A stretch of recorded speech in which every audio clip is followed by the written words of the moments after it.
નમસ્કાર મિત્રો, option trader Gujarati new learning વિડીયોમાં આપ સૌ મિત્રોનું હાર્દિક સ્વાગત છે. સૌથી પહેલાં ડિસ્ક્લેમર કે ભાઈ આ વિડીયો માત્ર ને માત્ર એજ્યુકેશન પર્પઝથી છે. આ વિડીયોની અંદર કોઈ પણ જાતની કોલ ટિપ્સ આપવામાં આવતી નથી.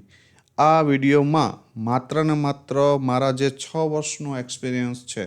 કેટલા વર્ષનો? 6 વર્ષનો. બરાબર. તો આ એક્સપિરિયન્સના આધારે માર્કેટની અંદર આવતીકાલે શું પોસિબિલિટી, મતલબ કે શું શક્યતાઓ છે, બરાબર, એની આપણે ચર્ચા કરીએ છીએ. જો તમારે રિયલ મનીથી ટ્રેડ કરવો હોય તો તમારા ફાઇનાન્શિયલ એડવાઇઝરની સલાહ લઈ અને પછી જ કરવો. સૌથી પહેલાં જોઈ લઈએ કે ગઈકાલે જે આપણે પ્રેડિક્ટ કર્યું હતું માર્કેટની અંદર, એ પ્રમાણે માર્કેટમાં શું થયું છે. મહત્ત્વની વસ્તુ રિવિઝન, બરાબર. નિફ્ટીની અંદર મેં તમને કાલે આ એરિયા ક્લિયર રીતે કીધું હતો કે આ એરિયા જે છે ને એ સેલિંગ એરિયા છે. કેવો છે? Selling area. અને આ એરિયામાંથી કેવી કેન્ડલ ગોતવાની છે? તો કે નેગેટિવ, બરાબર. નેગેટિવ કેન્ડલ આ એરિયામાંથી મળે તો આની અંદર સ્ટ્રોંગલી બિયરિશ થઈ શકાય, બરાબર. તો શું થયું માર્કેટે? તો કે અહીંયાથી એક ડાઉનફોલ આપ્યો, આ ક્લોઝિંગનો સપોર્ટ લીધો, અહીંયાથી ઉપર ગયું અને અહીંયાથી આપણા લેવલેથી રિજેક્શન આવ્યું.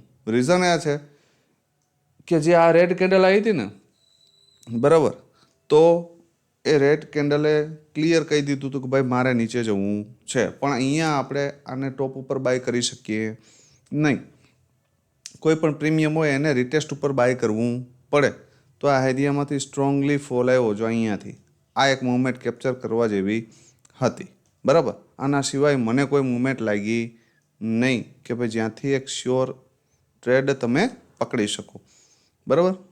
એક કોલનું પ્રીમિયમ જોઈ લઈએ અને એક પુટનું જોઈ લઈએ કે ભાઈ એની અંદર શું થયું છે. હવે મહત્ત્વની વાત હતી કોલના પ્રીમિયમમાં કે ભાઈ કોલનું પ્રીમિયમ એક 15 મિનિટની કેન્ડલનું ક્લોઝિંગ ક્યાં આવી જાય? તો કે ભાઈ 124ની ઉપર તો આવી પણ ગયું છે. પણ જે કેન્ડલનું ક્લોઝિંગ આવ્યું છે એ નેગેટિવ કેન્ડલ છે. કેવી છે? નેગેટિવ. ફરી પાછું 124ની ઉપર આ પ્રીમિયમ નીકળી શકવું નથી. એક બે મિત્રનો એવો મેસેજ હતો કે સાહેબ ફરી 124ની ઉપર અમે એન્ટ્રી કરી. તો ભાઈ અહીંયા એન્ટ્રી બનતી નથી, આ જગ્યા ઉપર એન્ટ્રી બનતી નથી. યા તો તમારી એન્ટ્રી અહીંયા થવી જોઈએ આ એરિયામાં, અને અહીંયા તમારો એસેલાન્ટ થવો જોઈએ, બરાબર. અથવા તો તમારી એન્ટ્રી અહીંયા થવી જોઈએ, બરાબર. આ બે જ એન્ટ્રી પોઈન્ટ હતા. ધારો કે આ ફેક બ્રેકડાઉન પછી અહીંયા ઉપર નીકળું ને તો અહીંયાથી એન્ટ્રી થવી જોઈએ. અહીંયાથી એન્ટ્રી થાય તો જ્યારે માર્કેટ 124ની ઉપર જાય ત્યારે તમારો SLC2C આવી જાય. તો તમને SL ટ્રેલ કરવાનો ટાઈમ આપ્યો છે, પણ એન્ટ્રી તમારી વેલિડ જગ્યાએ હોવી જોઈએ. 124 ઉપર એન્ટ્રી હોવી જોઈએ નહીં, કેમ કે 124 ઉપર તમે એન્ટ્રી કરો તો અહીંયાથી તમારો ફર્સ્ટ ટાર્ગેટ તો આજનો હાઈ છે. તો 20 પોઈન્ટ માટે આવડો મોટો સ્ટોપ લોસ લઈ શકાય નહીં ભાઈ, બરાબર. આ રિસ્કી છે, કેમ કે આવડો મોટો સ્ટોપ લોસ લેવો ને એ કેવો છે? રિસ્કી છે, બરાબર. તો અહીંયા એન્ટ્રી બને નહીં. બીજી એન્ટ્રી પુટની અંદર હતી કે ભાઈ મેં ઘણી વખત સમજાવ્યું છે કે ભાઈ મેં નીચે 25નું લેવલ આપ્યું છે, 55ને જો માર્કેટ બ્રેક કરે તો પછી નીચે ક્યાં સુધી આવી શકે? તો કે 25 સુધી. પણ માર્કેટ અહીંથી લગભગ 2x 50થી લઈ અને 70-80 મતલબ 30-40% રિટર્ન આપે છે. આવડો શાર્પ મૂવ ઉપર જાય છે. તો ફરી અહીંયા આ એરિયામાં આવશે ને તો અહીંયા હોલ્ડ મારશે ભાઈ. તો અહીંયાથી હોલ્ડ માર્યું, એકવાર બાઉન્સ કર્યું ને ફરી અહીં ડીપ આવ્યું તો અહીંયાથી એન્ટ્રી બનતી હતી, બરાબર. આ પેટર્ન મેં ઘણી વખત સમજાવેલી છે તમને કે આટલું બાઉન્સ બેક કર્યા પછી પ્રીમિયમ ડાયરેક્ટ એટલી જલ્દી આ લેવલ બ્રેક કરશે નહીં. અને આ જગ્યા પર હોલ્ડ કર્યું, આવડી સ્ટ્રોંગ બુલિશ કેન્ડલ આપીને ફરી અહીંયા ડીપ આવ્યું તો અહીંથી બાયર એક્ટિવ થશે, બરાબર, જે તમને આજના હાઈ સુધી લઈ જશે, જેવું થયું છે, બરાબર. તો એક સરસ મજાનો સ્કેલ્પિંગ મૂવમેન્ટ આની અંદર જોવા મળી. એના સિવાય માર્કેટની અંદર કાંઈ હતું નહીં. ઘણી વખત મેં કીધું છે કે 12.5થી નીચેનો ઇન્ડિયા વિક્સ હોય, બરાબર, તો માર્કેટની અંદર મૂવમેન્ટ સ્લો હોય અને 11ની નીચે જાય તો ડાયરેક્ટ નહીં, હપ્તે નહીં, ડાયરેક્ટ ભૂલી જવાય. માર્કેટમાં ઘૂસવાનો પ્રયત્ન કરાય નહીં. 80% કેસની અંદર મૂવમેન્ટ નહીં આવે, 20%ની અંદર આવે તો એ આપણે જોતી નથી, બરાબર. તો સમજદાર મિત્રોને ઈશારો કાફી છે કે હું શું કહેવા માગું છું. બરાબર. હવે જોઈ લઈએ કે નિફ્ટીની અંદર આવતીકાલે શું થઈ શકે. ત્યારબાદ સેન્સેક્સનું પણ બે પ્રીમિયમ આપણે નજર નાખી લેશું. હવે જો ભાઈ 25,998 બરાબર, એટલે કે રાઉન્ડ ફિગરમાં જોઈએ તો 26,000નું લેવલ. જ્યાં સુધી બે 15 મિનિટની કેન્ડલ, મતલબ કે એક 15 મિનિટની કેન્ડલ આની ઉપર ક્લોઝ કરે, બીજી સ્ટ્રોંગલી આના પર ક્લોઝ કરે, ફરી એનું ડીપ આવે ક્યાં સુધી, અહીંયા સુધી, અથવા તો આ એરિયા સુધી, ક્યાંય પણ આમ આ એરિયામાં, અને અહીંયાથી બાઉન્સ બેક કરે ને તો 118ના ટાર્ગેટ માટે જઈ શકાય. પણ ફરી કહું છું કે જે આ મુવમેન્ટ છે ને, આ ટ્રેપિંગ મુવમેન્ટ છે ભાઈ. જ્યારે પણ આવશે ને ત્યારે આમ સીધું આવશે, આવું મને લાગે છે મારા એક્સપિરિયન્સ ઉપરથી, કે જ્યારે આવું થાય છે ને, હજી કદાચ અહીંથી જઈને અહીંયા પણ રેન્જ બનાવી દે, પણ અપસાઇડની મુવમેન્ટ એક ફ્રેશ પુલબેક સિવાય સ્ટ્રોંગલી પોસિબલ નથી. બરાબર. એટલે અપસાઇડ માટે હું એટલો સ્ટ્રોંગ બુલિશ નથી, કદાચ સેટઅપ બને તો પણ. બરાબર. તો અપસાઇડ માટે જાશું ને આપણે, તો પણ કેવા જાશું, તો કે નાના એવા પોઈન્ટ કવર કરી અને માર્કેટથી દૂર થવાના પ્રયત્ન હોવા જોઈએ આપણા. કેમ કે જ્યાં સુધી એક સ્ટ્રોંગ ડાઉનફોલ નહીં આવે ને ત્યાં સુધી ફરી અપસાઇડ જશે નહીં. કેમ કે અહીંયા પણ રેન્જ છે, અહીંયા પણ રેન્જ છે, ને અહીંયા પણ રેન્જ છે. અહીંયાથી નીચે આવશે તો અહીંયા ફસાઈ જશે, અહીંયાથી ઉપર જશે તો અહીંયા ફસાઈ જશે. બરાબર. એટલે જ્યાં સુધી માર્કેટની અંદર એક સ્ટ્રોંગ ફોલ ના આવે ને ત્યાં સુધી એક બાઉન્સ બેક આવશે નહીં, અથવા તો એક ટ્રેપિંગ મુવમેન્ટ અપસાઇડની નહીં આવે ને ત્યાં સુધી એ ડાઉન સાઇડ નહીં આવે. તો જ્યાં સુધી આ રેન્જમાં છે ત્યાં સુધી સેફ ટ્રેડર માર્કેટથી દૂર રહેવું. બરાબર. આ લેવલ બ્રેક કરે 25,900, આ લેવલ બ્રેક થયા પછી 25,789ના દર્શન થઈ શકે. બરાબર. અને એની નીચે જાય તો 25,701. બરાબર. આ લેવલ સુધી આપણે વિચારશું. આનાથી નીચે જાય તો પછી જય સિયારામ. બરાબર.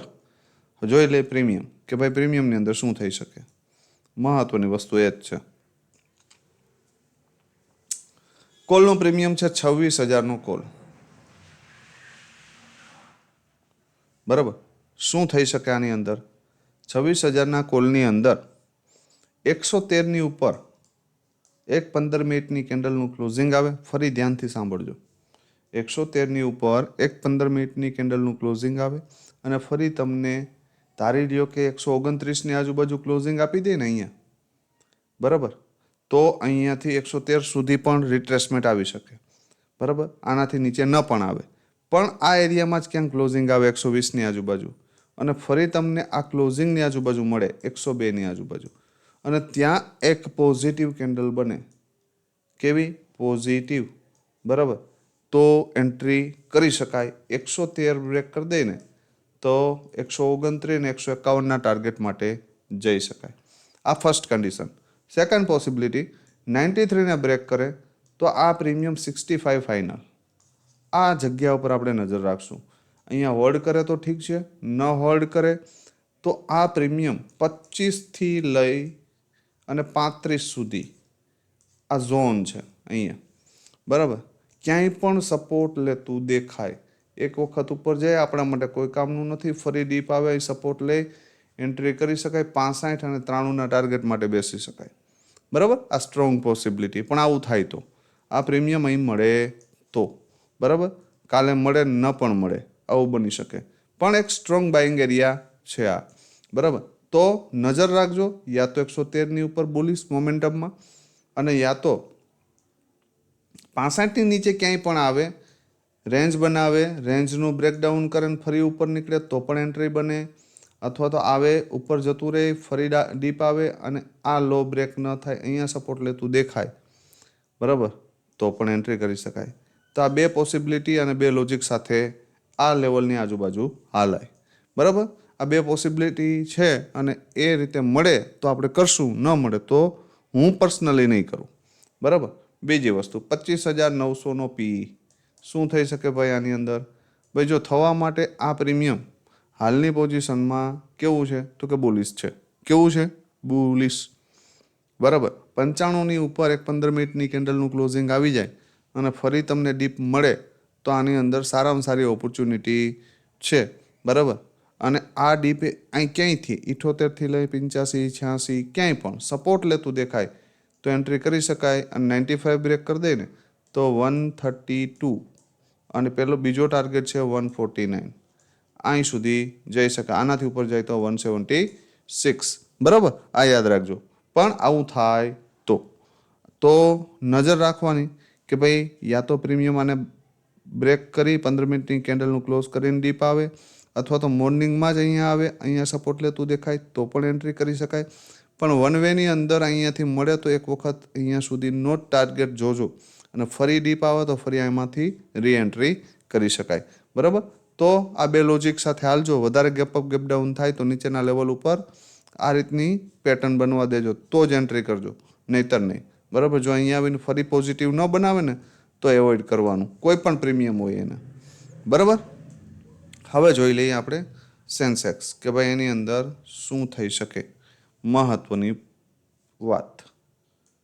હવે જો ભાઈ સેન્સેક્સનું કોલનું પ્રીમિયમ છે 84,500નો સીઈ, બરાબર. આની અંદર શું થઈ શકે, જો મોર્નિંગમાં 80નું લેવલ બ્રેક કરી દે આ પ્રીમિયમ, તો પછી એની રાહ આપણે 21થી લઈ અને 33ની આજુબાજુ આ એરિયામાં જોશું, બરાબર. જો 52 બ્રેક કરે તો પણ મોર્નિંગમાં જો ધારી લ્યો કે આ પ્રીમિયમ અહીંયાથી રિજેક્શન મારે અને આ પ્રીમિયમ જો અહીંયાથી બાઉન્સ બેક કરે ને તો ફરી પાછો આ એરિયામાંથી એન્ટ્રી બની શકે. અને ફર્સ્ટ ટાર્ગેટ 80, બીજો 92, બરાબર. અને આને બ્રેક કરે તો 120 સુધી જઈ શકે, પણ ક્યાંથી, ડીપથી. હવે ધારી લ્યો કે મોર્નિંગમાં જ 120ની ઉપર એક 15 મિનિટની કેન્ડલનું ક્લોઝિંગ આપી દીધું અને ફરી તમને આ ક્લોઝિંગ એરિયાની આજુબાજુ 92ની આજુબાજુ મળી જાય, એક્સપાયરી છે એટલે 90% કેસની અંદર મળી શકે. અને અહીંયાથી એન્ટ્રી થાય 120 બ્રેક કરી દે તો 162, 225 સુધી જઈ શકે, અને એનાથી ઉપર જાય તો 291ના ટાર્ગેટ પણ દૂર નથી, બરાબર. આ યાદ રાખજો. પણ આવું થાય તો બે જ પોસિબિલિટી છે, યા તો ડીપ યા તો 15 મિનિટની કેન્ડલનું ક્લોઝિંગ અને ફરી ડીપ મળીને સપોર્ટ લઈ તો એન્ટ્રી કરી શકાય. આ બે એરિયામાં મળે તો કરવાનું, ન મળે તો નહીં કરવાનું, બરાબર. પુટનું પ્રીમિયમ છે 84,100નો પી. શું થઈ શકે ભાઈ આની અંદર, હવે જો ભાઈ આ પ્રીમિયમ અહીંથી બ્લાસ્ટ થશે ને તો આ પ્રીમિયમ મારા મત મુજબ અહીંથી આ 66ના લેવલને હોલ્ડ કરશે નહીં. પણ જ્યાં સુધી 66ની ઉપર ન નીકળે ત્યાં સુધી આપણે આ પ્રીમિયમમાં પાવર મળશે નહીં. આવશે નીચે, ફરી ઉપર આવશે, ફરી નીચે આવશે, ફરી ઉપર, આ પેટર્ન થઈ જશે, બરાબર. પણ જો 66ની ઉપર ફરી નીકળે, કઈ કન્ડિશનથી, અહીંથી નીચે આવે, ફરી ઉપર જેને ક્લોઝ કરે 66ની ઉપર, અને ફરી અહીંયા આવી અને સપોર્ટ લેતું દેખાય તો પહેલો ટાર્ગેટ આ અને બીજો આ, બરાબર. જ્યાંથી પણ રિટર્ન થાય, ધારી લ્યો કે 20થી થાય, 22થી થાય, ક્યાંયથી પણ થાય, પહેલી વખત જ્યારે જાય ત્યારે જવા દેવાનું, સેકન્ડ ટાઈમ ઉપર એન્ટ્રી કરી શકાય. પણ આવી કન્ડિશન બને તો ધારી લ્યો કે 154ને બ્રેક કરી દે, કોને, 154ને, એક 15 મિનિટની કેન્ડલનું ક્લોઝિંગ આવે અને ફરી તમને અહીં ડીપ મળે તો એન્ટ્રી કરી શકાય. અને 154 બ્રેક કરી દે ને તો 196 અને 251 સુધી જઈ શકે. એનાથી ઉપર જાય તો 321 માટે જઈ શકાય. આ બે પોસિબિલિટી છે, અને દિવસમાં એક અથવા બે ટ્રેડ ગોતવાનો હાલની પોઝિશનમાં જે માર્કેટ છે ને એમાં પ્રયત્ન કરજો. આનાથી વધારે ટ્રેડ ગોતવાનો પ્રયત્ન કરવો નહીં, બરાબર. તો આવતીકાલે ફરી મળીશું નવા વિડીયોમાં. ત્યાં સુધી જય માતાજી, હર હર મહાદેવ.